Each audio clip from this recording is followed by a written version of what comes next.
साथियों, मिट्टी या ये भूमि हमारे लिए पंच तत्वों में से एक है। हम माटी को गर्व के साथ अपने माथे से लगाते हैं।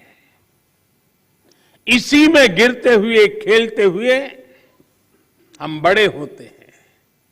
माटी के सम्मान में कोई कमी नहीं है। माटी की अहमियत को समझने में कोई कमी नहीं है। कमी इस बात को स्वीकारने में है कि मानव जाति जो कर रही है उससे मिट्टी को कितना नुकसान हो रहा है, उसकी समझ का एक गैप रह गया है। और अभी सदगुरु जी कह रहे थे कि सबको पता है समस्या क्या है। हम लोग जब छोटे थे तो सिलेबस में, किताब में, एक पाठ्यक्रम के में एक पाठ पढ़ाया जाता था। गुजराती में मैंने पढ़ा है, बाकियों ने अपनी भाषा में पढ़ा हो शायद। कहीं रास्ते पर एक पत्थर पड़ा था, लोग जा रहे थे, कोई गुस्सा कर रहा था, कोई उस पर लात मार देता था। सब कहते थे देखिए किसने पत्थर रखा, कहाँ से पत्थर आया है, दे समझते नहीं वगैरह। लेकिन कोई उसको उठा करके साइड में नहीं रखता था। एक सज्जन निकले, उनको लगा कि चलो भाई सदगुरु जैसा कोई आ गया होगा।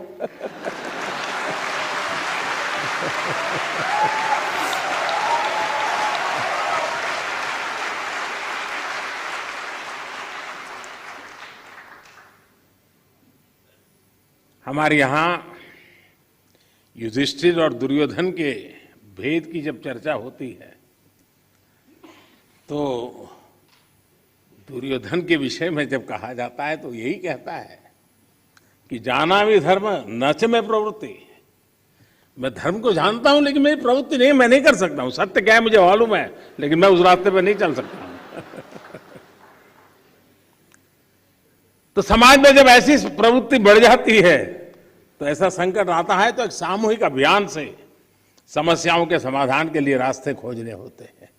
मुझे खुशी है कि बीते 8 वर्षों में देश ने मिट्टी को जीवंत बनाए रखने के लिए निरंतर काम किया है। मिट्टी को बचाने के लिए हमने 5 प्रमुख बातों पर फोकस किया है।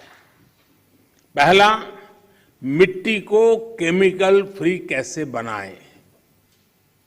दूसरा, मिट्टी में जो जीव रहते हैं जिन्हें तकनीकी भाषा में आप लोग सॉइल ऑर्गेनिक मैटर कहते हैं, उन्हें कैसे बचाएं।